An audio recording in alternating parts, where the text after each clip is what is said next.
আসসালামু আলাইকুম, আপনারা কেমন আছেন? ভালো আছেন? এই শুভেন্দু বান্দর,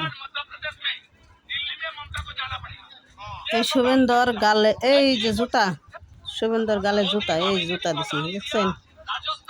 এই শুভেন্দু আমাকে ভারতের মুসলমান অত্যাচার করতেছে, কলকাতায় বাড়িঘর ভাঙচুর করতেছে মুসলমানের, মুসলমানের বরকা ফেরা যাইবে দিতেছে না। স্কুল কলেজ পোলাপান মেয়েগো বরকা ভরা নিষেধ করা নিষেধ, কুরবানি নিষেধ, গরুর মাংস খাওয়া নিষেধ। রাস্তাঘাটে মুসলমানের ঘর বাড়ি ভাঙচুর করতেছে। গরিব মানুষ রাস্তাঘাটে যেটা ব্যবসা করে খাইব মুসলমানে সবুজ তা বেচা হরব না।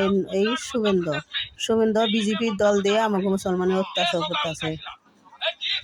তো এই জুতাটা নাকলাম শুভেন্দুর মুখে, বুঝছেন? এই জুতাটা হলো শুভেন্দুর মুখে মারলাম। এই যে দেখছেন জুতা, এই জুতা হলো শুভেন্দুর মুখে দিলাম।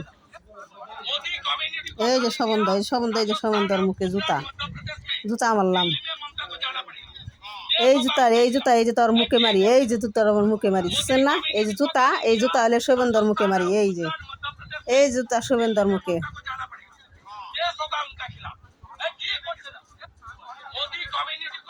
মোদি ওর বাপ, মোদো বাপ মমতার ভোর চুরি করেছে চোর। শুভেন্দু গুন্ডা, শুভেন্দু জানোয়ার, শুভেন্দু কুকুর। এই জানোয়ারের জুতা দেওয়া পিঠেও শালার কলকাতা থেকে হিন্দুরা যা খেদায় না কেউ।